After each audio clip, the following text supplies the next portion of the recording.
Los diputados de la Comisión de Control de Ingreso y Gasto Público decidieron continuar con la investigación que vincula a 6 alcaldes con corrupción en el caso conocido como Diamante. Ante la congestión de casos, la Defensa Pública Laboral viene tomando una serie de medidas, pero sabe que la única solución real llegará cuando se aumente el personal. Más detalles en un reportaje especial sobre este tema. La ARECEP aprobó una rebaja en las tarifas eléctricas del 6.86% en generación. Y en el campo internacional, los líderes de Europa han acordado otorgar a Ucrania y a Moldavia el estatus de países candidatos para entrar en la Unión Europea.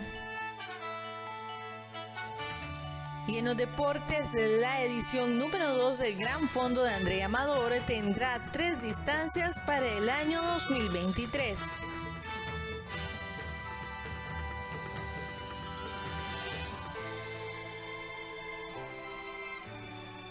Muy buenos días, muchas gracias por acompañarnos a una edición más de 13 Costa Rica Noticias. Yo soy Andrea González y los estaré acompañando en esta primera edición.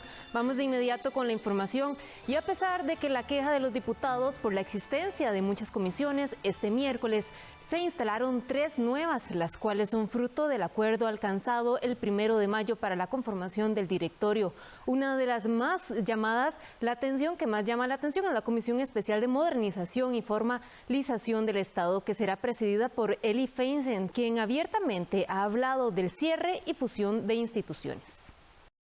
Uno de los primeros acuerdos de la actual Asamblea Legislativa fue la creación de 3 nuevas comisiones, una de reforma del Estado, otra que vea proyectos del sector energético y otra para el sector educación, aunque ya existe una para este tema.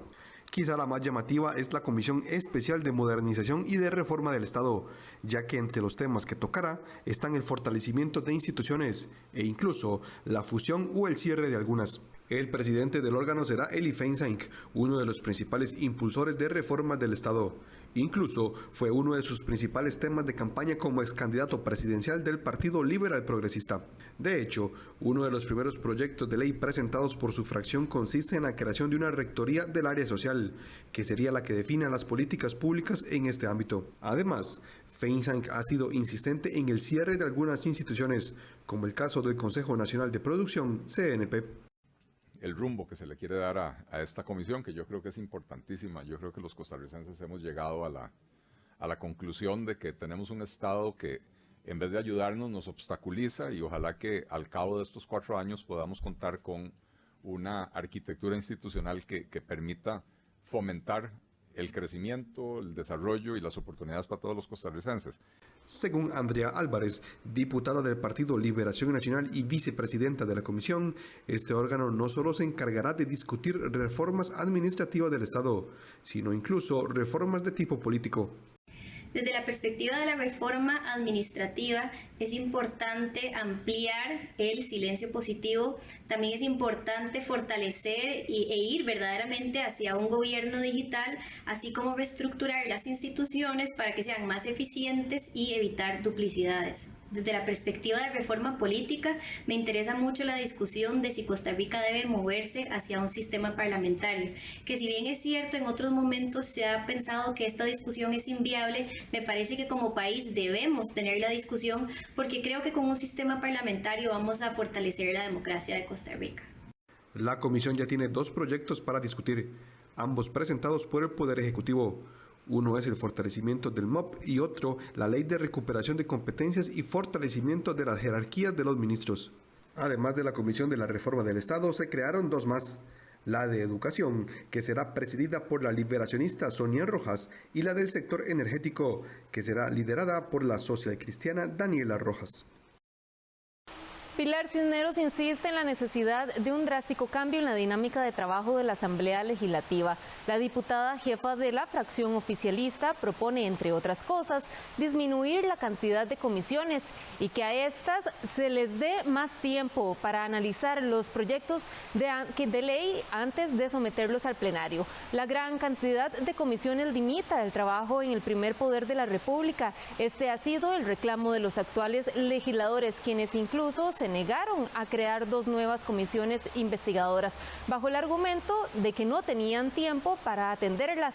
Pilar Cisneros ha sido una de las más vehementes en el tema. Incluso hace unos días dijo que considera que solo debían haber 2 sesiones de plenario por semana para así poder dedicarle más tiempo a las comisiones. A raíz de esto, la diputada oficialista presentó este jueves la primera parte de una propuesta de ideas para modificar el reglamento legislativo, el cual, a su criterio, le daría más dinamismo a la labor parlamentaria. Entre otras cosas, propone que el trabajo de la Asamblea Legislativa se realice bajo 3 áreas temáticas, con máximo 5 comisiones cada una. Actualmente hay 36 comisiones. La diputada aseguró que en los próximos días dará a conocer la segunda parte de su propuesta.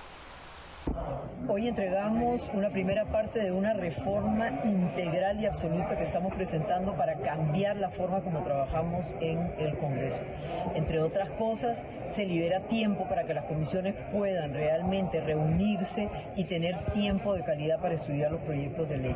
Lo que nosotros estamos pidiendo es más tiempo para las comisiones, que es donde se arman y se cocinan, por ponerlo de alguna manera, las leyes, y reducir, por ejemplo, el tiempo de plenario. Y luego organizar todo el trabajo legislativo en 3 grandes áreas nada más, para no tener 36 comisiones como ahora, sino máximo 6 comisiones. Tras quedar en firme el aumento salarial de los ministros y ministras, la diputada liberacionista Paulina Ramírez consultó a la Procuraduría General de la República si dicho incremento es legal. El aumento de salario del 100% de las y los ministros y viceministros quedó en firme tras su publicación en el diario oficial La Gaceta. Tal y como lo anunció el presidente Chávez días atrás, el salario de los ministros y ministras pasará de 1.300.000 colones a 2.600.000 colones, mientras que el de los viceministros pasará a 2.500.000 colones. La legalidad de la medida causó dudas en la Asamblea Legislativa. Y justamente hoy la diputada liberacionista Paulina Ramírez pidió un criterio legal a la Procuraduría General de la República. Tal como lo habíamos anunciado, una vez que se publicara el decreto, procedí a hacer la consulta de criterio jurídico ante la Procuraduría General de la República con el fin de verificar si las actuaciones del señor presidente están ausentes de alguna legalidad. Según la legisladora, el aumento salarial podría atentar contra lo establecido en la Ley de Fortalecimiento de las Finanzas Públicas. Ya que el artículo de la Ley 9635, que se refiere a que una vez alcanzado el 60% de la deuda, relación deuda-PIB, inmediatamente aplica o establece que no se hará ningún incremento salarial por concepto de costo de vida a ningún servidor público. Es por eso que estamos haciendo la consulta para verificar si las actuaciones del señor presidente se apegan a la ley. El presidente Chávez justificó el aumento de salario días atrás, aduciendo que en algunos casos los jerarcas ganaban menos que sus subalternos y que las remuneraciones no se ajustaban a las responsabilidades de las y los ministros. El director del Instituto Costarricense sobre Drogas pidió a los diputados excluirlos de la regla fiscal que ha limitado su presupuesto y podría afectar en la lucha contra el narcotráfico. La petición la hizo ante los diputados de la Comisión de Seguridad y Narcotráfico de la Asamblea Legislativa. Según Sergio Ramírez, director del Instituto Costarricense sobre Drogas, la regla fiscal ha reducido hasta un 60% el presupuesto de esa dependencia desde el 2021. Lo cual podría afectar la lucha contra el narcotráfico. Para que cuando se presenten presupuestos extraordinarios con esos recursos específicos, pues pasen todos los filtros, obviamente con toda la revisión del caso, pero que no se contemplen dentro de los límites de gasto que instaura una regla fiscal, porque es que estos son recursos especiales que primero no devienen del presupuesto nacional, son del ejercicio de la labor policial y que es una especie de autofinanciamiento de la lucha del flagelo que estamos nosotros viviendo. Por otro lado, los legisladores consultaron sobre el impacto que podría tener la legalización de la marihuana tras la aprobación de la ley de cáñamo y cannabis. Si la decisión del país es abrir a la marihuana, pues habrá una política en ese sentido. Si la decisión del país es seguir como estamos, pues fortaleceremos las que ya tenemos en cuanto a la represión del tráfico, ¿verdad? Es una discusión que hay que tener. Se tuvo con el cáñamo, quizá tal vez el resultado no fue perfecto y hay que reformar algunas cosas. En el tema de la marihuana, pues podría ser que la discusión nos lleve a una realidad que, por ejemplo, ahorita países que aperturaron reportan consumo muy elevado por la apertura. El director del ICD insistió en la necesidad de aprobar una legislación que les permita agilizar la disposición de los recursos incautados. Actualmente, Costa Rica está entre los 5 países en los que se incauta el 50% de la droga en el mundo. El próximo lunes se realizará la audiencia para definir si Carlos Cerdas y Mélida Solís, vinculados en el caso Cochinilla, mantienen el arresto domiciliario. La Fiscalía apeló el cambio de medidas que se dictó el 26 de marzo anterior y donde ambos salieron de la cárcel para continuar con otras medidas cautelares. El próximo lunes a las 8 de la mañana inicia la audiencia en el Tribunal Penal de Hacienda para resolver la apelación interpuesta por la Fiscalía en contra de la resolución que dejó en libertad, pero con otras medidas, a Mélida Solís y Carlos Cerdas, investigados en el caso Cochinilla. Mélida Solís y Carlos Cerdas salieron de la cárcel el pasado 26 de marzo con las siguientes medidas cautelares. Ella pagó $5 millones como fianza y Carlos Cerdas $10 millones. Además, cumplen 6 meses de arresto domiciliario con monitoreo electrónico. No pueden salir del país, entregaron el pasaporte, firman una vez a la semana en el juzgado y no pueden acercarse a testigos. La Fiscalía apeló esta resolución y será en esta nueva audiencia donde se defina si se mantienen. Yo creo que la Fiscalía, y lo he dicho en anteriores ocasiones, una vez que el 14 de junio inició este proceso y alguien de forma irregular e ilícita filtró llamadas telefónicas descontextualizadas a los medios de comunicación, se metió en un enorme zapato creando una efervescencia pública que ha provocado que traten de mantener un proceso que debería estar archivado, porque absolutamente todo el tema de intervenciones telefónicas es altamente cuestionable por basarse en normativa derogada. El caso Cochinilla envuelve todo un escándalo de supuesta corrupción que se dio con contratos de obra pública y se investigan más de 70 personas entre funcionarios públicos y particulares. La defensa legal de Carlos Cerdas cuestionó la lentitud de la Fiscalía para avanzar en la investigación. Es que en realidad el avance que debería existir es avance en prueba de carácter técnico. Se han hecho puntualizaciones efectistas señalando que parte de la obra pública contratada a estas empresas tiene irregularidades y en este momento no hay un solo peritaje que establezca esas circunstancias. Son simples situaciones que el Ministerio Público y el OIJ ha manifestado, pero sin ningún criterio técnico. La defensa lo que quiere es empezar la discusión de criterios técnicos. Se ha hablado que existían algún tipo de ventajas en torno al pago anticipado de facturas. Tampoco ha existido ningún avance en esa circunstancia y muchísimo menos en la evacuación de testigos. La defensa legal además reclama el plazo de 6 meses de las medidas cautelares. La audiencia está programada para iniciar el lunes y finalizar el miércoles.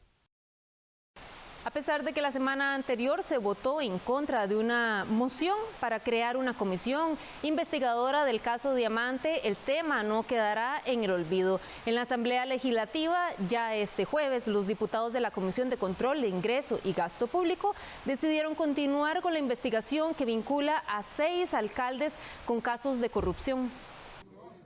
Las acusaciones en contra de Johnny Araya, Mario Redondo y otros 4 alcaldes por casos de corrupción en obra pública serán tema de discusión en Cuesta de Moras. El caso llamado Diamante, que llevó al organismo de investigación judicial a realizar 40 allanamientos en noviembre pasado, será llevado a la Comisión de Control de Ingreso y Gasto Público, donde incluso podrán llamar a comparecer a los 6 alcaldes relacionados, además de Araya y Redondo, de las municipalidades de San José y Cartago respectivamente. El caso involucra a Arnoldo Barahona de Escazú, Alfredo Córdoba de San Carlos, Alberto Coll de Osa y Humberto Soto de Alajuela. La presunción del OIJ es que los 6 funcionarios favorecían a empresas en los carteles de licitación a cambio de dádivas y sobornos. La comisión no solo buscará esclarecer el caso, el cual está en manos de autoridades judiciales, sino, además, generar propuestas para luchar contra la corrupción. dictado de los tiempos nos llama a todas y a todos a luchar contra la corrupción en cualquier manifestación que se presente en la gestión pública o privada que afecte a la gestión pública. En ese sentido, el Partido Liberación Nacional, de nuestra parte y en particular de mi parte, voy a poner todo el esfuerzo que pueda poner para cooperar de forma tal que esta investigación concluya lo más pronto posible y tengamos los resultados, las responsabilidades y las recomendaciones contundentes a disposición de este Congreso en el tiempo más cercano posible. La semana anterior, el Frente Amplio presentó una moción para que se creara una comisión especial para investigar el caso Diamante, pero fue votado en contra por la mayoría de diputados, quienes se quejan de la gran cantidad de comisiones. La diputada Frente Amplista Sofía Guillén aseguró que espera que al caso Diamante se le dé prioridad en la Comisión de Control de Ingreso y Gasto Público. En honor a la verdad tenemos que decir que hay un amplio orden del día, una lista de investigaciones muy grande en esta comisión, un trabajo muy fuerte. Espero yo que prioricemos entrarle al caso Diamante. Más adelante me referiré a la que sigue, que es la de financiamiento de partidos políticos, porque tenemos ya, habían 13, 2 nuevos, hoy más, cerca de 15 investigaciones delante de estas dos, así que espero en el mejor de los ánimos que realmente consideremos una prioridad investigar a fondo el caso Diamante. En la Comisión de Control de Ingreso y Gasto Público también se votó a favor de una moción para abrir una investigación sobre el financiamiento de los partidos políticos en la pasada campaña electoral. El Frente Amplio había solicitado la creación de una comisión específica para este tema, pero también contó con el rechazo de los demás diputados. El presidente de la República, Rodrigo Chávez, asegura que la concesión del puerto de Caldera se extenderá por recomendación de 10 cámaras empresariales y no porque él quiere. Esta terminal portuaria ya está colapsada y los empresarios aseguran que tienen 6 años de estar en conversaciones con autoridades del gobierno y hasta la fecha no ha habido ningún cambio. Para Chávez es necesario empezar a trabajar en la licitación formal, pero este trámite es bastante extenso, por lo que hay que actuar ya y evitar un problema mayor, asegura el mandatario. Además, el presidente fue tajante al decidir que hay medios de comunicación que se han encargado de emitir informaciones que lo que hacen es confundir al pueblo. Unido con las cámaras, ellos pidieron la reunión, yo no los mandé a llamar, les digo, ¿cuál es la solución? Y las cámaras me dicen, mire, tenemos, ¿cuántos años, don José Álvaro, en esa comisión de trabajo? Dice don José Álvaro Jenkins, presidente de lo que pasa es que tienen 6 años de estar hablando. Les digo, ¿qué es lo que hay que hacer? Bueno, la ruta es lo correcto. Partimos el proceso en 2. Lo que hay que hacer, señoras y señores del pueblo de Costa Rica, es evitar que lo que ya es una crisis se convierta en una tragedia. Este lunes la Asamblea Legislativa aprobó en segundo debate el proyecto de reforma a la Ley General de Aduanas. Esto brindará al Servicio Nacional de Aduanas instrumentos para la facilitación del comercio y fortalecerá la lucha contra el contrabando. La defraudación fiscal además fortalecerá los mecanismos de gestión de riesgo aduanero para incrementar la recaudación. Para el sector empresarial, esta es una muestra del compromiso del gobierno por atender una forma pronta de las demandas del sector exportador mediante la firma de una ley que trazará una hoja de ruta para un desarrollo más competitivo de nuestro comercio internacional. Es quitarle una amarra que tienen las instituciones públicas para servir al pueblo. ¿Por qué?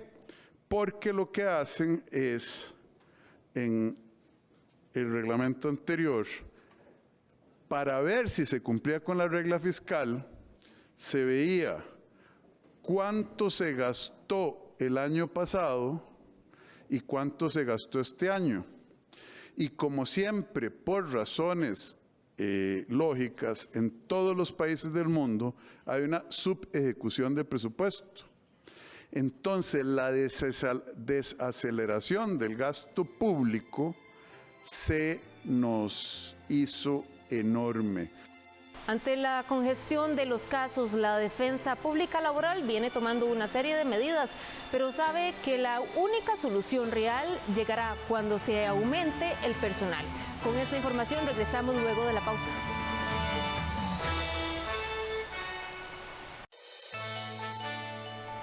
Como lo mencionamos previo a la pausa, abrir plazas en el Poder Judicial es un tema delicado por falta de presupuesto.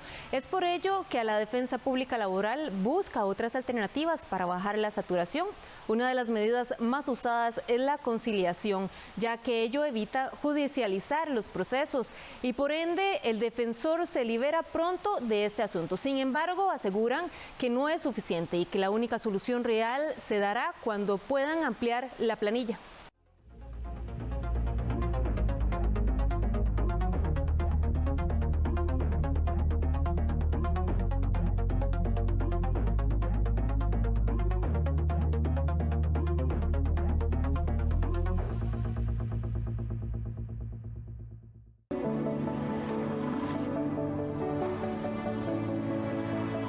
La defensa pública laboral está congestionada y la única manera real de poder aliviar la presión es contratando más personal. Sin embargo, por ahora es una posibilidad totalmente descartada, puesto que la economía del país no lo aguantaría. Partiendo de esas limitaciones, se han tomado una serie de medidas para intentar dar celeridad a los procesos. La principal ha sido esforzarse en conciliar, ya que esto no solo permite evitar juicios, sino que facilita cerrar casos en un mes o menos. La supervisora de la Defensa Pública Laboral, Ana Briceño, indicó que si bien promueven ese método en todas las diferentes partes del proceso, le han dado mayor empuje a las conciliaciones previas. Estas son las que se realizan antes de que se interponga la demanda, es decir, el trabajador expresa su queja ante el defensor público y si califica para sentarse a negociar, se le propone al afectado. Si acepta, se ejecuta y si se llega a un acuerdo, se homologa ante un juez. En caso de que el asunto ya esté judicializado, igual se promueve llegar a un acuerdo antes del juicio. Incluso juzgados que se han creado roles para este tipo de conciliaciones, ¿verdad? De que uno, incluso hay veces llega uno al juzgado, es que tengo aquí una conciliación. Habrá un juez que nos pueda de una vez atender, entonces, y de una vez, ¿verdad? Pese a que Briceño admite que es difícil que ambas partes se pongan de acuerdo, han tenido buenos resultados. Como observamos en este gráfico, un 21% de los expedientes cerraron gracias a una conciliación, contrastado con tan solo un 14% que terminaron con una sentencia con lugar en primera instancia.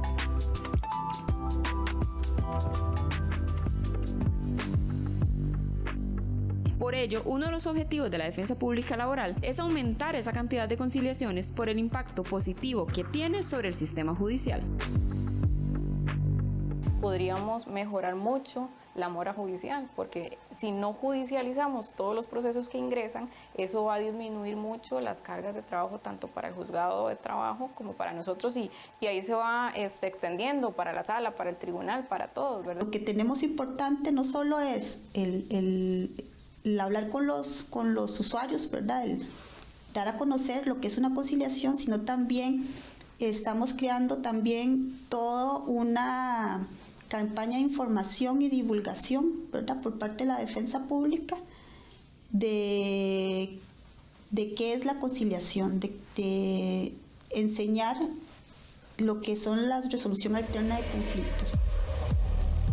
Pero según Briceño, las medidas no solo dependen de la defensa pública, sino que también ayudaría mucho si existiera una real prevención de los conflictos laborales a cargo del Ministerio de Trabajo. El riesgo de trabajo son accidentes que se dan en horas laborales o en los lugares de trabajo. Bueno, tenemos en realidad una buena salud ocupacional. Si tenemos una buena salud ocupacional, hay menos riesgos de trabajo, ¿verdad? Y menos conflictos. Antes del 2017, la Defensa Pública creó 3 escenarios posibles que, según ellos, le permitirían entrar en funcionamiento. Indicó que, por ejemplo, el escenario más bajo significaría tener 72 plazas. Sin embargo, lo más idóneo era ostentar por el escenario más idóneo, que eran con 110 plazas. Pese a esto, en Corte Plena, en junio del 2016, se aprobó el presupuesto por el escenario más bajo, es decir, con las 72 plazas únicamente. Partiendo de ello y tomando en cuenta la experiencia de estos últimos 5 años, la Defensa Pública buscará conseguir más plazas, pero saben que la tarea es difícil. Lo que está haciendo es todo un análisis de estudio de las estadísticas, ¿verdad? Nosotros las estadísticas llevamos mensuales y revisamos a los compañeros, y revisamos las plazas, ¿verdad?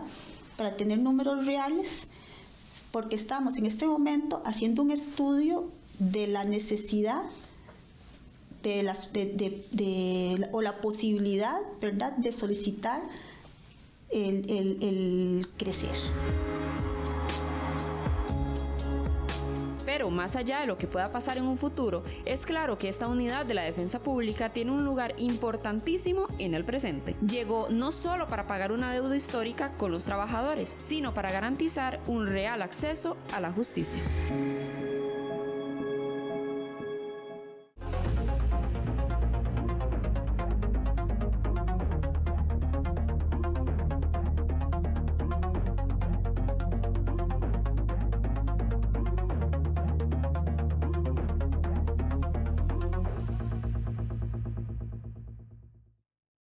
Desde esta semana y en todas las áreas de salud de la Caja del Seguro Social iniciará la vacunación contra la influenza, explicó la experta en vigilancia epidemiológica Leandra Abarca. Según Abarca, vacunarán a niños de 6 meses a menores de 7 años, adultos de 58 años y más, además embarazadas, personas de 7 a 57 años de edad que padecen de diabetes, enfermedades del corazón, obesidad y asma, además de trabajadores del sector de la salud. La influenza es una enfermedad altamente infecciosa que se presenta de forma estacional y provoca un incremento en las hospitalizaciones y consultas ambulatorias de los servicios de salud. La campaña tiene una duración de 4 a 6 semanas, conforme se vayan agotando las dosis disponibles. Lo ideal es que en 4 semanas ya hayamos agotado la totalidad de las dosis, pero puede extenderse hasta 6 semanas dependiendo de la afluencia de las personas. Para el día sábado efectivamente tenemos una campaña extraordinaria de vacunación, como indicaba antes estamos en horario de lunes a viernes, pero este sábado particularmente tenemos una campaña extraordinaria de 8 de la mañana a 4 de la tarde aquí en La Huaca. Las personas entonces podrán colocarse la vacuna tanto de la influenza como la vacuna contra la COVID-19. Importante también indicar que contamos con el Autovac. Hay personas que por comodidad prefieren quedarse en su automóvil, entonces contamos también con el autovacunatorio habilitado aquí en las instalaciones de la universidad. Con el fin de reducir el trámite del registro de medicamentos, el Ministerio de Salud y Presidencia firmaron un decreto que homologa los medicamentos en Costa Rica. Sin embargo, los especialistas advierten y tienen diversos criterios con respecto a estos precios.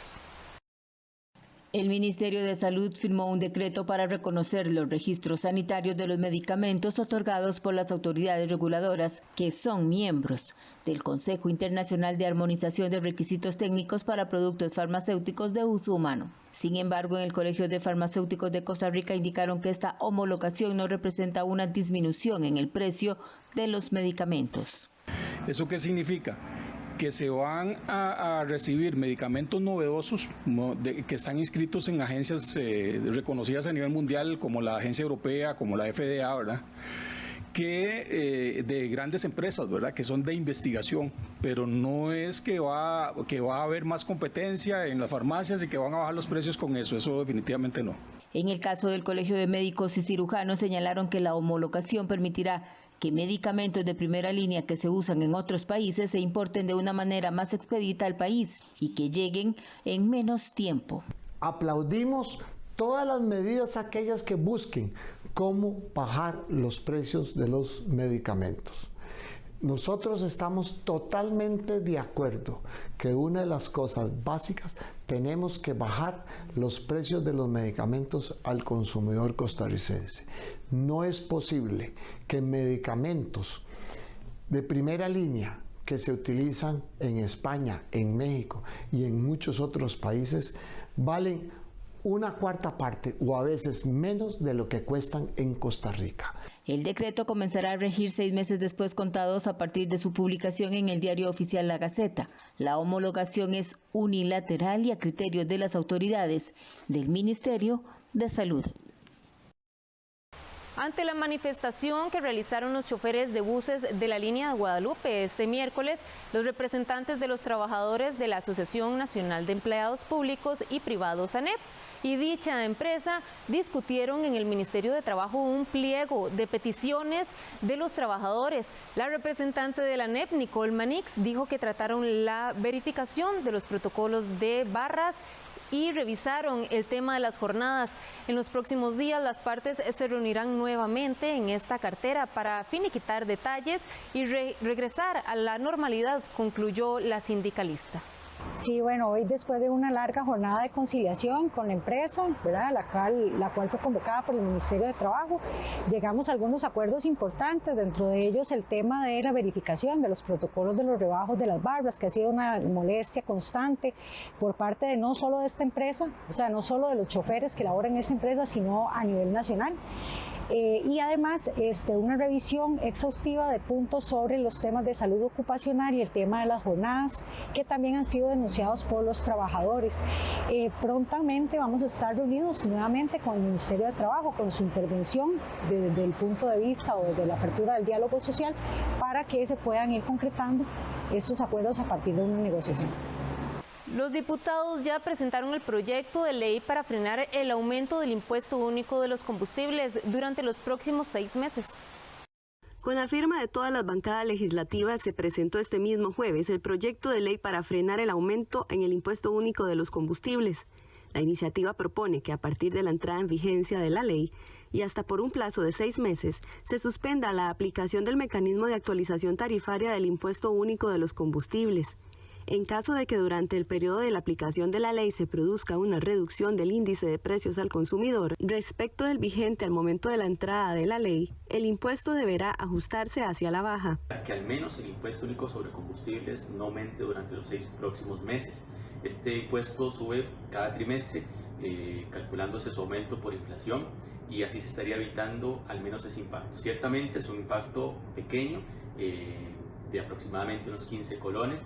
De forma paralela, estamos esperando que el Poder Ejecutivo nos presente una propuesta a mediano plazo para ver cómo podemos evitar ese aumento exponencial que se va a estar presentando en el costo de los combustibles. Ante la urgencia por brindar soluciones a la población en este tema, el acuerdo de las fracciones es darle vía rápida al texto para votarlo antes del 1 de julio, cuando se proyecta un nuevo incremento. Va a ser un proyecto al que le vamos a dar vía rápida para votar de manera inmediata la próxima semana en el plenario legislativo. De parte de la fracción Unidad, continuaremos insistiendo en que hay que rebajar 50 colones en diésel y 25 colones en súper y regular para poder apalear las tarifas que tenemos de combustibles el día de hoy. Se espera que este proyecto de ley se discuta en el plenario legislativo a partir de la próxima semana. Los empresarios de turismo, de transporte estudiantil y taxistas le solicitan al gobierno incluir en el subsidio de transporte público. Días atrás, el presidente Chávez sugirió subsidiar a los autobuseros para evitar que los pasajes de bus suban más de lo debido. Incluso esta iniciativa dependería de los informes de pasajeros que los empresarios entregan a la ARECEP y no de la implementación del pago electrónico.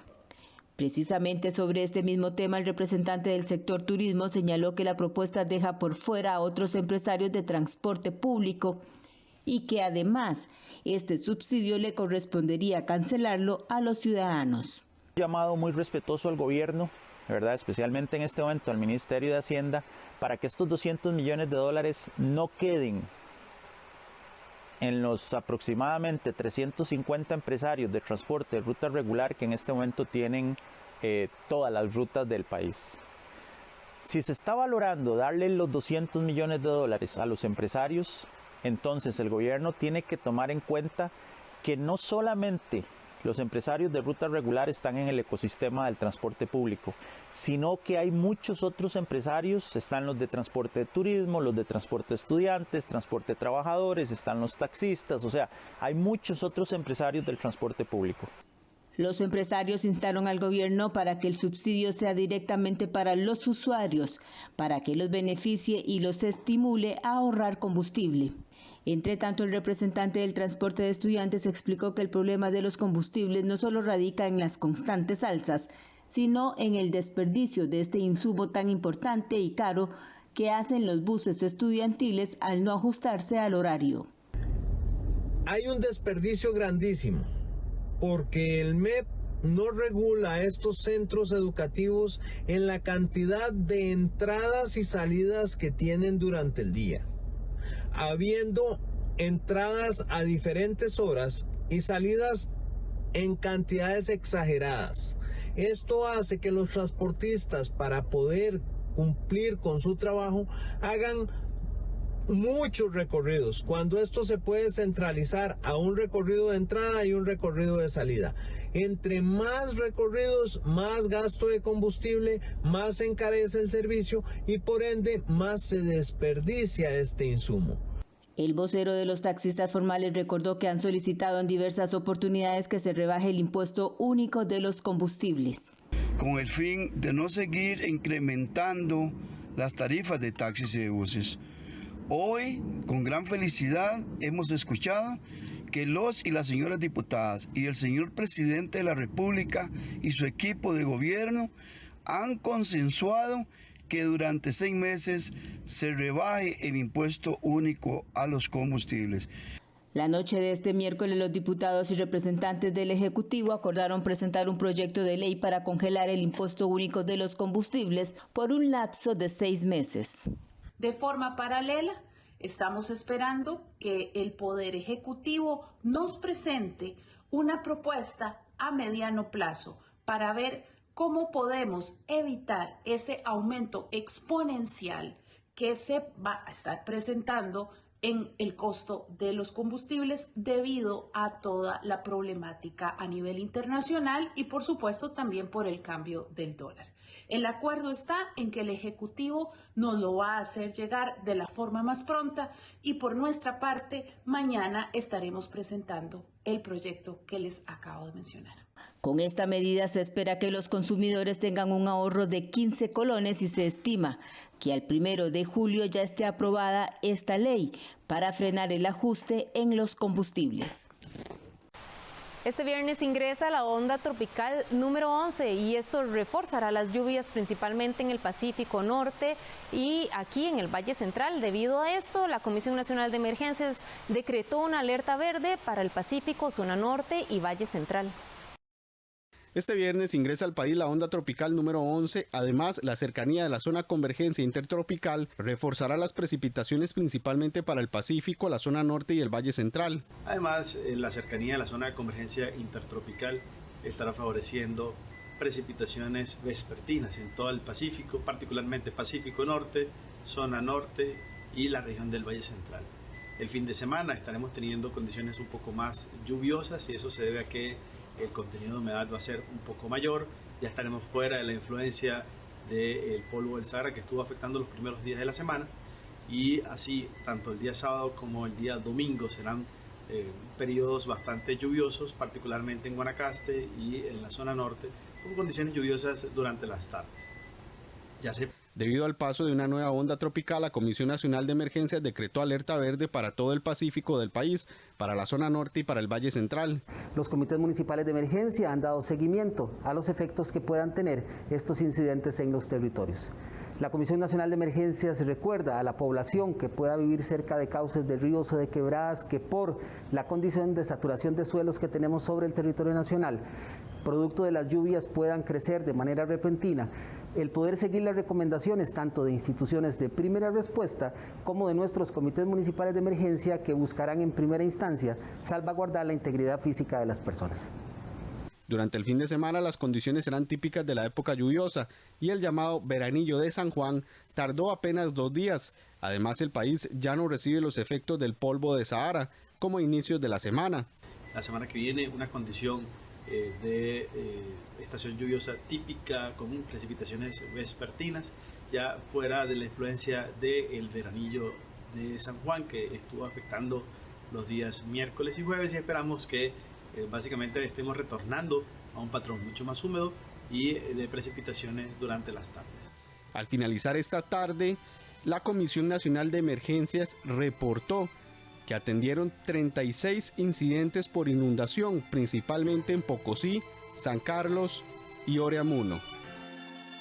La ARECEP aprobó una rebaja en las tarifas eléctricas del 6,86% en la generación. Al regresar, los detalles.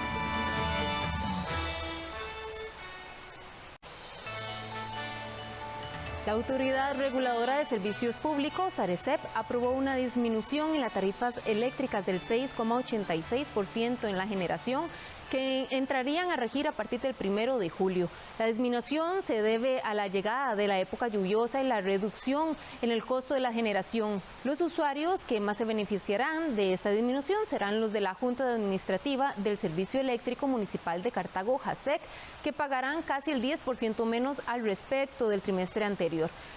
Mientras que los del Instituto Costarricense de Electricidad experimentarán una rebaja del 5,59% y los del CNFL de 4,55%. De esta manera, una familia con un consumo de 250 kilowatts por hora por mes pasará a pagar de 20.139 colones a 18.135 colones en JASEC. Mientras que un usuario del ICE pasará de 22.886 colones a 21.604 colones. La autoridad reguladora aprobó una rebaja en el precio de la electricidad que beneficiará al 100% de los abonados del Sistema Eléctrico Nacional, es decir, a 1.8 millones de abonados de los sectores residencial, industrial, comercio y servicios.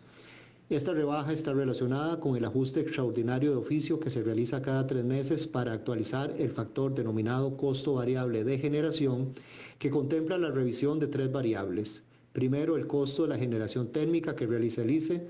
Segundo, el costo de las importaciones de energía que realiza el ICE del mercado eléctrico regional para sustituir generación térmica. Y tercero, las exportaciones de energía que coloca el país en el mercado eléctrico regional.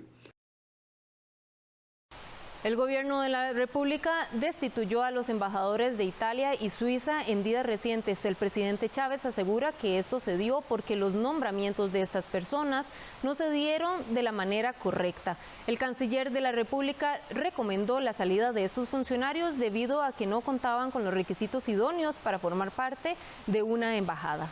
El mandatario dejó claro que estos nombramientos fueron parte de un botín político y estas prácticas en su administración se acabaron. Esos fueron nombramientos de botín político. El señor canciller, el embajador el personaje de Italia era el secretario general del PAC. Y fueron nombramientos políticos, no de carrera. Yo tuve la oportunidad de conocer al embajador en Suiza en mi reciente visita a Davos. El señor canciller tiene la orden de evaluar de una manera objetiva todos nuestros representantes en el exterior y lo está haciendo. Estamos agotando en la medida de lo posible los 24 embajadores de carrera que tenemos, porque solo tenemos 24 y tenemos 80, un número por ahí. Entonces, primero acomodar a los 24, mandarse a traer la gente que no tiene nada que ver y poner gente correcta. La primera dama de la República, Signe Ceica, se enfocará en la planificación y coordinación de alianzas que brinden soporte al desarrollo integral de la infancia y juventud costarricense. Ceica buscará lograr sus objetivos a través de enlaces con el Ministerio de Educación, el Ministerio de Cultura y Juventud, entre otros. Los pilares de priorización para la actual primera dama son el aprendizaje del inglés y la tecnología, la protección en convivencia y anti-bullying, la recreación, así como la salud física y mental. Cada uno de ellos llevará como eje transversal la igualdad de género y el empoderamiento de las niñas. Rodrigo y yo estamos muy comprometidos a servir a la gente y tomamos esta responsabilidad como un gran honor. En el despacho de la primera dama, impulsaremos iniciativas para el desarrollo integral de la niñez. Estos programas tienen como objetivo la educación, la recreación, la protección y la salud de los niños. El gobierno de la República no contará con un comisionado que se encargue de los temas referentes a la comunidad LGTBIQ. Así lo reafirmó el presidente este miércoles en el Consejo de Gobierno. El presidente Rodrigo Chávez aseguró que esta población tiene todo su respeto, pero no se le dará trato preferencial nombrando a un comisionado específicamente para ellos. Chávez aseveró que todas las poblaciones merecen un buen trato, pero este debe ser igualitario para todas las personas que viven en el país. Va a pedirle a Dios, pídale a Dios para todos, no solo para unos. La comunidad LGBTI tiene todo mi respeto y todo tiene mi apoyo, pero ¿por qué solo ellos van a tener un comisionado? ¿Qué pasa con los indígenas? ¿Qué pasa con los afrodescendientes? ¿Qué pasa con los discapacitados? Ahí está la respuesta, doña Charo. Es que volvemos a lo mismo. La primavera no debe distinguir jardín. Y aquí en Costa Rica, los gobiernos lo que han hecho siempre es decir, a este jardín sí, a este no. No le llueve aquí al de la par. Entonces, eso es lo que vamos a hacer. Estamos revisando currículums. No veo por qué tener un comisionado para un grupo de la sociedad nada más. El cantautor José Enrique estrenó este miércoles su más reciente producción, Solo Tú. La composición habla del amor puro y honesto a través del cual expresa una inmensa gratitud hacia su compañera de vida, con quien cumple este 22 de junio su aniversario de bodas.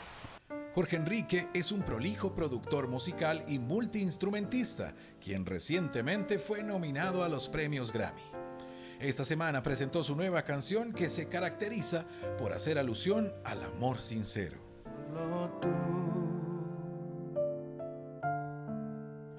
Que me escuchas en las noches. Solo Tú, su más reciente composición, incluyó al talentoso y virtuoso músico alajuelense Tupac Amaru Ulloa en el sax tenor, con quien logra esta fusión minimalista con un sonido elegante, cálido y romántico que cuenta una hermosa historia de amor.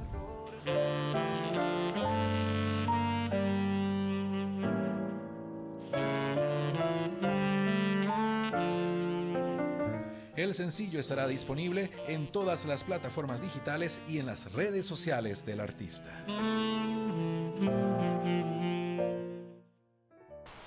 Este jueves, un grupo de los seleccionados de los que clasificaron al Mundial de Qatar 2022 recibieron un homenaje en Casa Presidencial. Además, el presidente de la República recibió una sorpresa por parte de la selección y el técnico Luis Fernando Suárez. La clasificación al Mundial de Qatar 2022 de la selección nacional no pasó desapercibida para el presidente de la República, Rodrigo Chávez. Este jueves el mandatario recibió a los seleccionados en Casa Presidencial para homenajearlos con un almuerzo. Esta actividad se realizó la tarde de este viernes con la participación de jugadores como Brian Ruiz, Celso Borges, Kendall Watson, Yeltsin Tejeda, entre otros. Luego del acto donde el presidente dio su discurso y el presidente de la Federación de Fútbol emitió sus palabras, hubo momentos que se salieron del protocolo, donde el presidente de la República tuvo sorpresas y la primera dama también obtuvo su camisa de la selección nacional.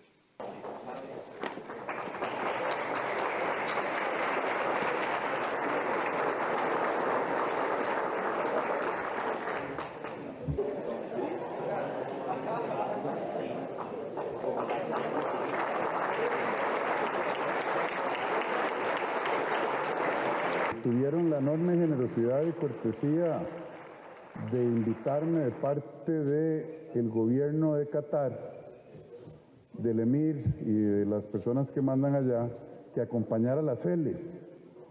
Me hubiera encantado ir, pero yo creo que es mejor que yo les delegue eso a ellos y me quede aquí en Costa Rica jugando el partido que me toca jugar. Pero el que yo no vaya no significa que no voy a tener la camiseta puesta, los zapatos puestos. La Federación Costarricense de Fútbol agradeció el apoyo brindado por los costarricenses y por medio de su presidente Rodolfo Villalobos envió un mensaje. Gracias, muchachos. A nuestro cuerpo técnico, encabezado por Luis Fernando Suárez, una gran persona y un gran ser humano. Sin duda, un gran técnico, que supo guiar al equipo y mantenerlo unido con la ilusión de clasificar al Mundial hasta en los momentos más difíciles. El profe Suárez, aunque no tenía nada preparado, también dio sus palabras en este acto de homenaje a él y a sus muchachos. Los mejores no es por talento. Seleccionar los mejores es por amor, sobre todo cuando representa un país. Todos estos muchachos que estuvieron durante todo este año se entregaron totalmente con amor. Al final del acto protocolario, el presidente y su esposa Signe Seikate salieron muy contentos por la visita de todos los seleccionados y por su camiseta nueva de la selección nacional.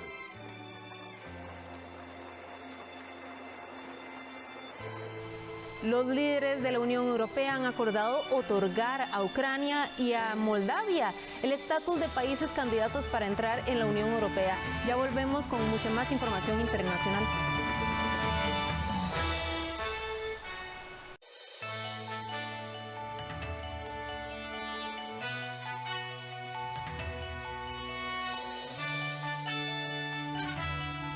Los Estados Unidos se dio un aval histórico del Supremo para llevar armas en público.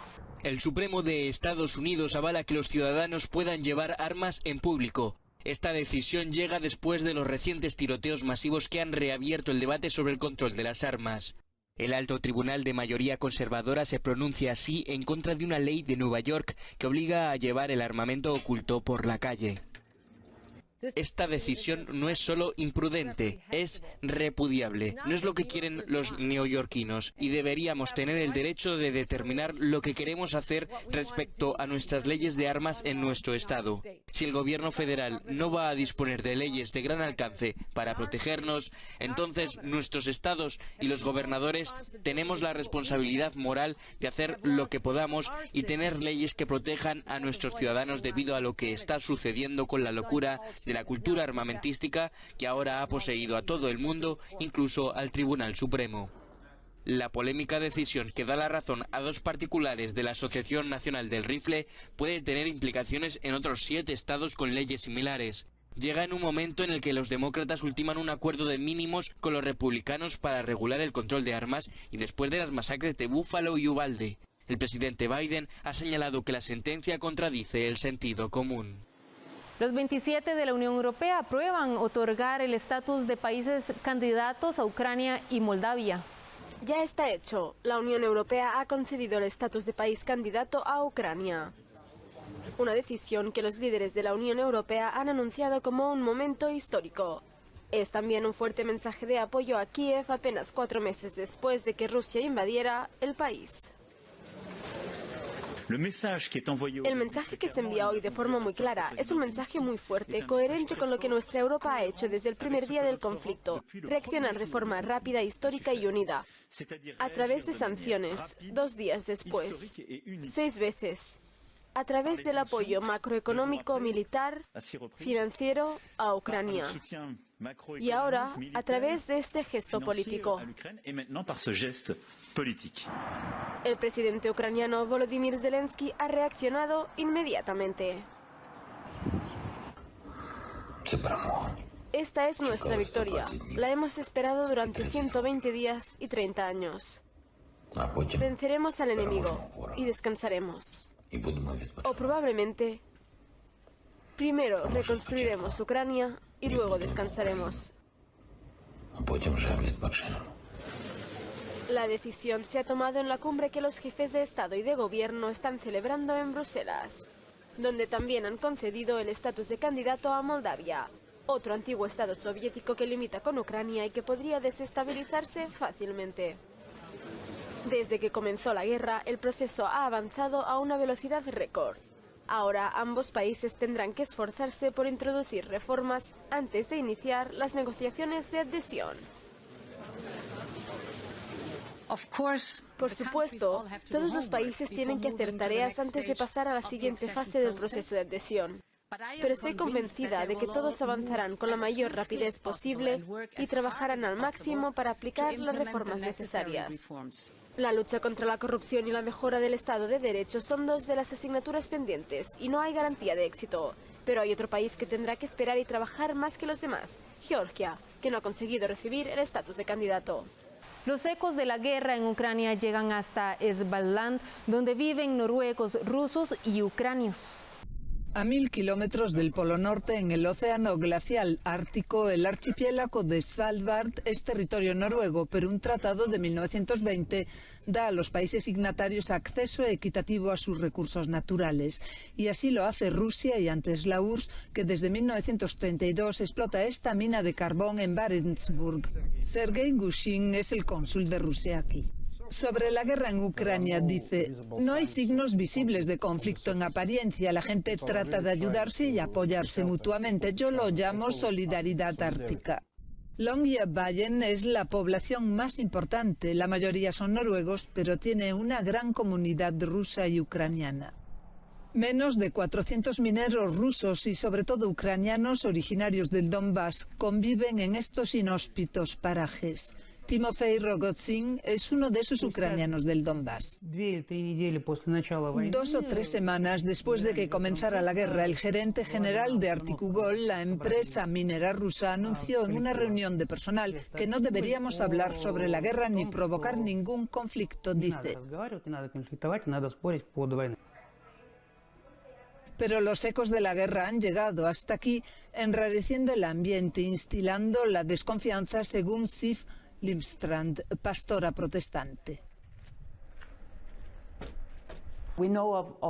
Sabemos de las guerras de otros lugares del mundo, pero ahora de repente se nos acerca y el agresor es a alguien que también sabemos que vela de cerca por sus intereses en la región del Ártico. Así que es natural que la gente piense, ¿nos afectará esto de alguna manera?, dice. So it is natural that people think, will this affect us in any way? Porque nadie ignora aquí que el archipiélago, en particular la isla más al sur, la isla del Oso, está cerca de las aguas por las que los submarinos nucleares rusos de la poderosa flota del norte deben navegar para llegar al océano Atlántico.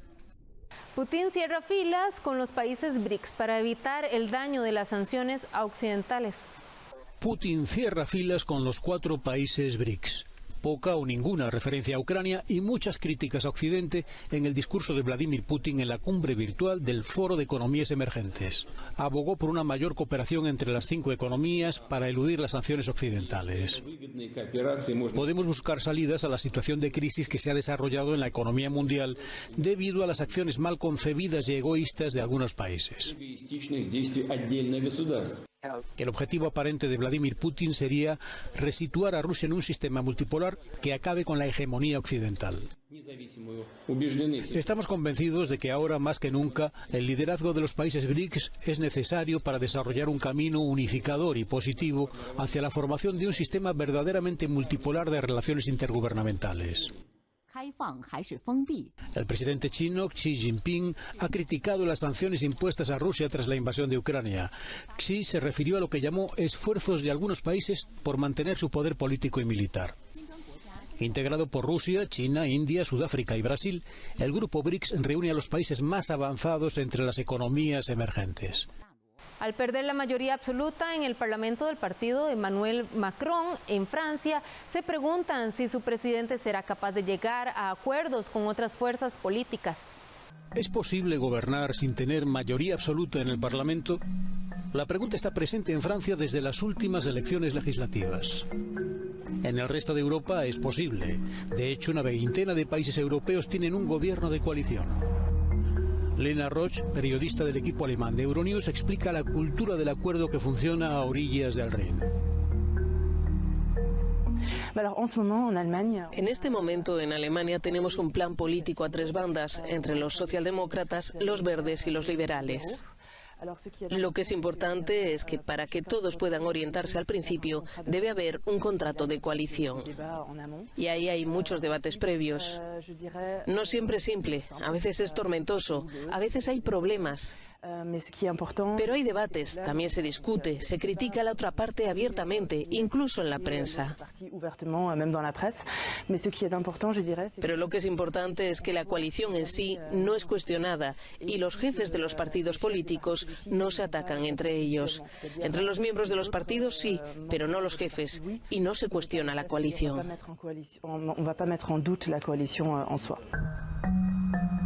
La coalición está en el ADN del sistema político alemán. lo que no es el caso de España. Pero Madrid ha tenido que formar una coalición recientemente por primera vez desde la Segunda República. Beatriz Beiras es la responsable de la edición española de Euronews. Este gobierno se formó en enero de 2020 a raíz de las elecciones. Y es verdad que muchos analistas, incluso creo que en el ambiente político, no pensaban que fuera a durar. Pero a pesar de eso, Pedro Sánchez tuvo la habilidad de lograr aprobar las leyes que propuso y no fracasó. Así que continúa. A veces ha necesitado apoyo fuera de la coalición y fue a buscarlo sobre todo los nacionalistas catalanes, vascos y gallegos.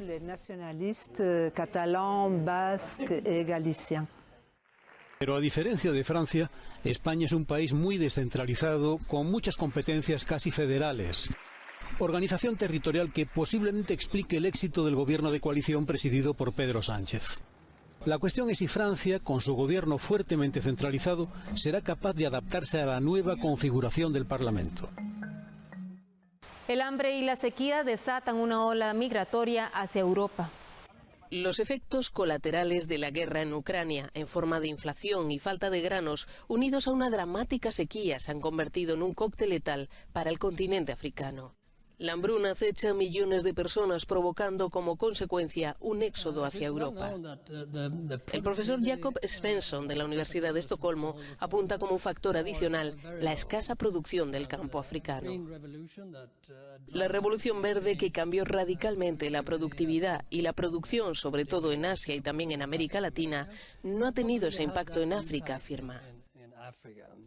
La amenaza de la hambruna se cierne en particular sobre los países del Cuerno de África. Decenas de millones de personas están en una situación límite después de 4 temporadas de lluvias fallidas que han arrasado cultivos y ganado. El hambre está provocando un éxodo de población, una ola de desesperación que se mueve en dirección de Europa, como explica la analista portuguesa Katia Batista. Ahora mismo estamos viendo una situación mucho más desesperada. Estamos viendo que familias enteras abandonan África. Las cifras han aumentado hasta alcanzar niveles anteriores a la pandemia. También aumentan las muertes. Además hay nuevas rutas. Ahora estamos viendo muchas familias que intentan llegar a las Islas Canarias. Esa ruta no existía antes de la pandemia.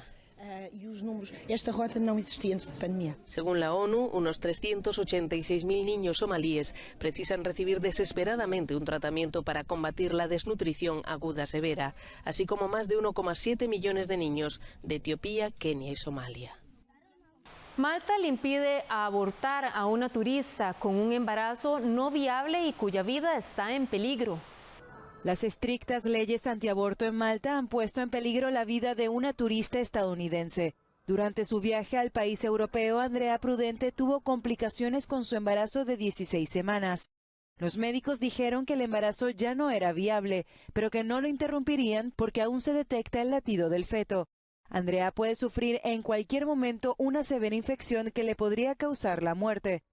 Ante la negativa de Malta, el país más severo con respecto al aborto en la UE, Andrea ha pedido su traslado de emergencia a Reino Unido. El Papa confirma viaje a Canadá y en julio, pese a sus dolores de rodilla. El Papa Francisco confirmó su viaje a Canadá. El Vaticano informó el jueves que el pontífice mantiene en su agenda su visita al país norteamericano del 24 al 30 de julio, pese a sus dolores en la rodilla derecha que le obligaron a aplazar un viaje a África. Según la Santa Sede, Francisco, de 85 años, irá a Edmonton, Quebec y Iqaluit, en una visita en la que se espera que pida disculpas por la violencia ejercida durante décadas contra pupilos de poblaciones autóctonas en pensionados gestionados por la Iglesia Católica. El pontífice ha cancelado varios actos en los últimos meses por dolores en la rodilla, que lo han obligado a usar silla de ruedas. Esto ha acrecentado los rumores sobre su salud y sobre su propio futuro como jefe de la Iglesia Católica. El viaje a Canadá supone un importante paso para tratar el tema de los abusos sexuales a niños por parte de religiosos y del encubrimiento de estos durante décadas.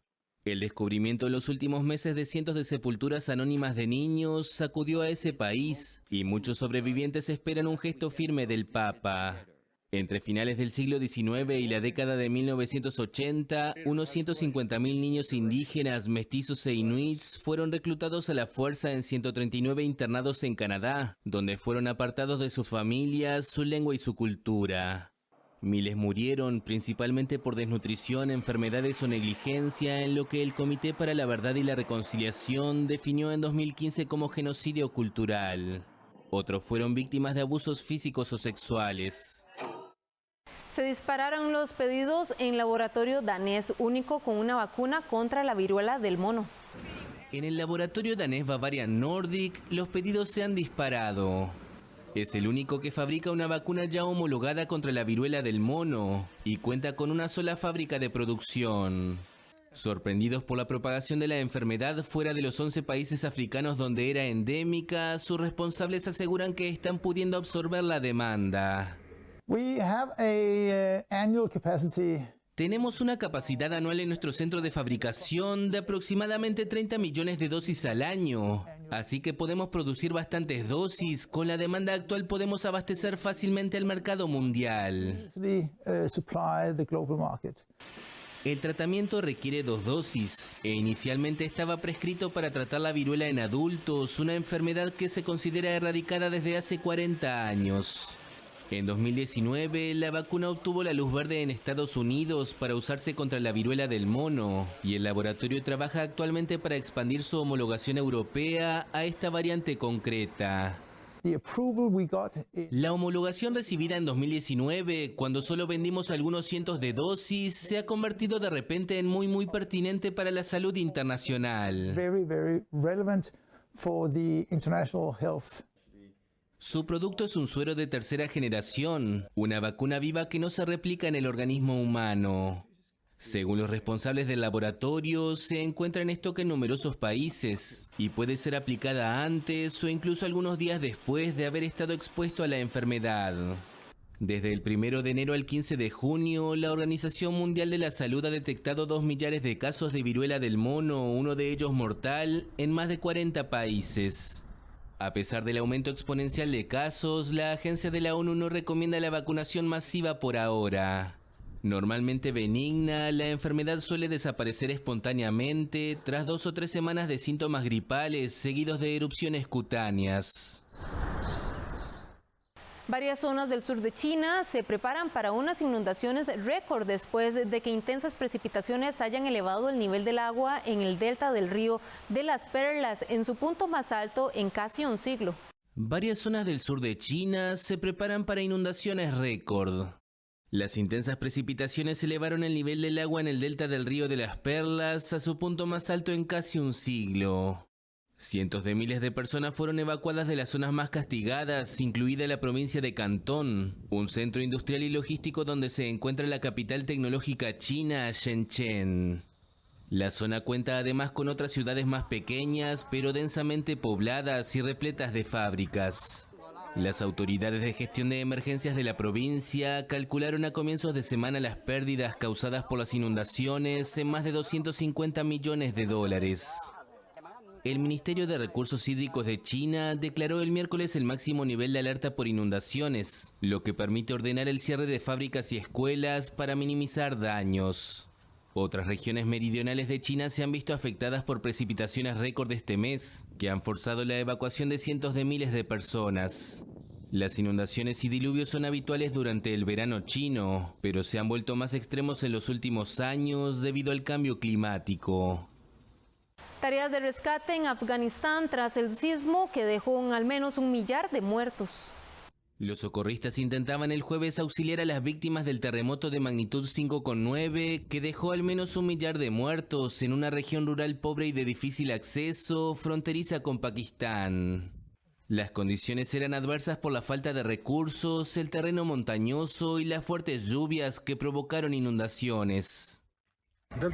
Aquí no queda nada. Nuestras pertenencias siguen bajo los escombros. Solo hemos sacado seres humanos. Ni siquiera tenemos nada para cavar tumbas y enterrar a los mártires. Tampoco hay mantas ni tiendas de campaña. No hay refugio. La gente está tirada en terrenos abiertos. Necesitamos comida y agua. Todo nuestro sistema de distribución de agua está destruido. Todo está devastado, las casas están destruidas, la gente solo puede sacar los cadáveres y enterrarlos. No hay literalmente nada para comer. Se trata del sismo más mortífero en Afganistán en más de 2 décadas. Las autoridades temen que el número de víctimas crezca aún más porque muchas personas siguen atrapadas bajo los escombros de sus casas derrumbadas. Las consecuencias del terremoto son un desafío para los talibanes en el poder desde mediados de agosto pasado, en un país que ya sufre una profunda crisis económica y humanitaria. El gobierno, no reconocido internacionalmente, pidió ayuda a la comunidad internacional y a las organizaciones humanitarias, y anunció el jueves que había recibido 2 aviones cargados de suministros de Irán y de Qatar. El secretario general de la ONU, Antonio Guterres, aseguró que la organización estaba plenamente movilizada para ayudar a Afganistán, con el próximo despliegue de primeros auxilios y el envío de medicamentos y alimentos. Ríos de manifestantes aumentan la presión en las calles militarizadas de Quito. Los indígenas y el gobierno de Ecuador miden fuerzas sin que aún se vislumbre una salida a 10 días ya de crisis de las protestas que dejan 2 muertos y decenas de heridos. Continúan las masivas protestas en Ecuador. Los indígenas y el gobierno midieron fuerzas el miércoles sin que aún se vislumbre una salida a 10 días de crisis, marcados por las movilizaciones contra el precio de los combustibles. Más de 10.000 indígenas llegaron a Quito desde el lunes. Cada jornada se enfrentan a policías y militares, mientras rige un estado de emergencia que la Confederación de Nacionalidades Indígenas, CONAIE, ha pedido levantar para entablar un diálogo con las autoridades. El líder del movimiento, Leonidas Issa, aseguró que el gobierno del presidente Guillermo Lasso está manchado de sangre, tras la muerte de 2 personas en medio de la protesta. No obstante, el dirigente se dijo dispuesto a negociar. Nosotros creemos que en este proceso no estamos para intermediación, sino para veedurías que permita realmente ser testigos de un proceso que dé resultados. Pero el gobierno rechazó el pedido indígena de derogar el estado de excepción que rige en 6 de las 24 provincias y en la capital. El diálogo sincero no admite condiciones, señor Issa. Tenemos urgentes problemas nacionales que resolver y la violencia no es la forma. Así no. Los indígenas exigen una disminución de los precios de los combustibles, pues denuncian que aumentaron el costo de los fletes y están cosechando a pérdida. Desde octubre pasado los precios están congelados por la presión social, pero bajarlos le costaría al Estado más de $1.000 millones al año según cifras oficiales. El presidente Lasso denuncia que el movimiento indígena quiere sacarlo del poder, como sucedió con otros gobernantes en el pasado. Las Fuerzas Armadas han manifestado su apoyo al gobierno, mientras que Estados Unidos y la OEA pidieron evitar la violencia y entablar un diálogo. La edición número 2 del Gran Fondo de André Amador tendrá 3 distancias en el 2023. Vamos a un corte comercial y volvemos con el repaso de la información deportiva.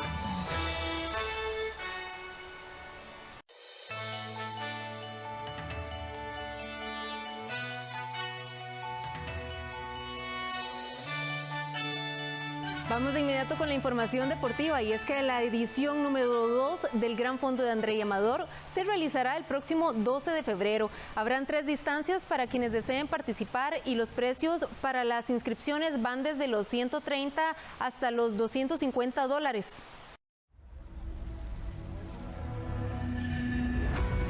El evento de ciclismo denominado el Gran Fondo de André Amador contará con la edición número 2 el próximo 12 de febrero. Así lo anunció el ciclista costarricense y las partes involucradas en la organización. Como novedad, habrá una tercera opción de ruta para los participantes. La ruta de 60 kilómetros a Orotina se mantiene, así como la de 160 quepos, y se agregó de 100 kilómetros hasta Herradura.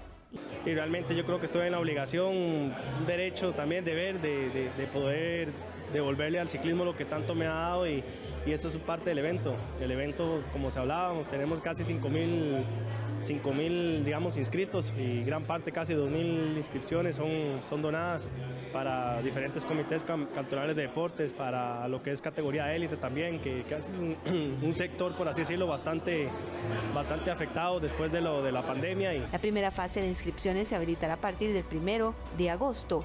para quienes tengan tarjetas del Banco Promérica y Mastercard. Para ese momento, la ruta Orotina de 60 kilómetros tendrá un costo de $130, la de Herradura de 100 kilómetros $170 y la de Quepos de 160 kilómetros $200. La fase de venta 2 regirá a partir de septiembre y los precios variarán. La de Orotina costará $160, la de Herradura $210 y la de Quepos $250.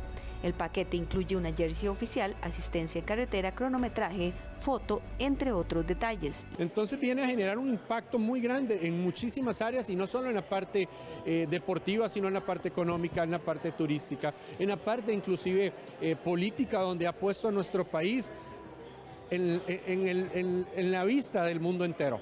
Tanto ciclistas de ruta como de mountain bike podrán participar.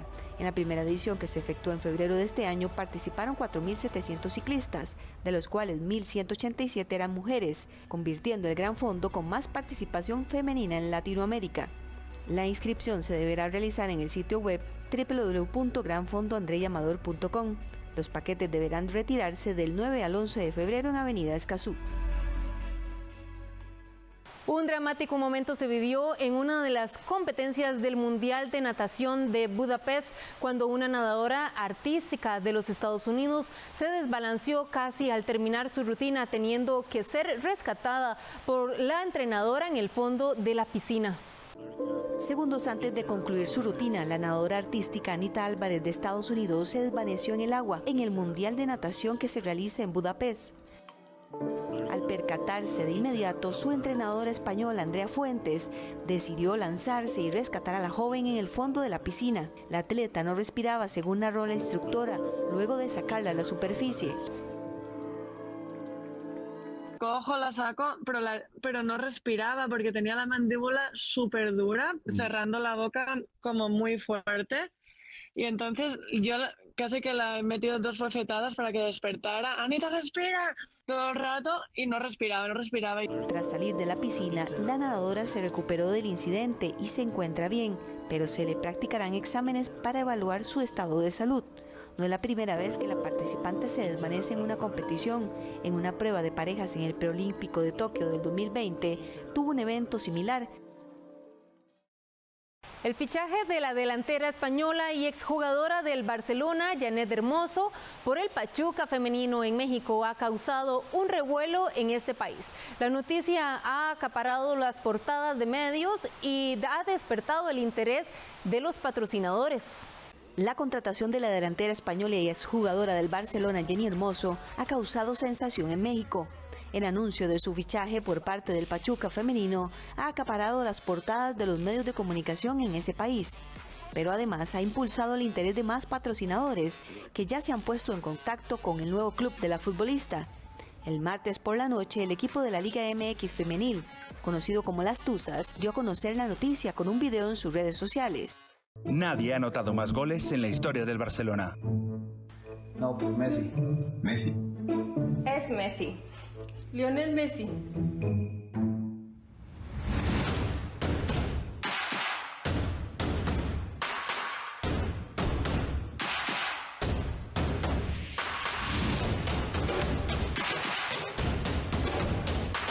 Jenny Hermoso es la máxima goleadora de la selección española de fútbol. Fue Balón de Plata en el 2021 y en la temporada 2020-2021 de la Champions League fue la jugadora con más anotaciones.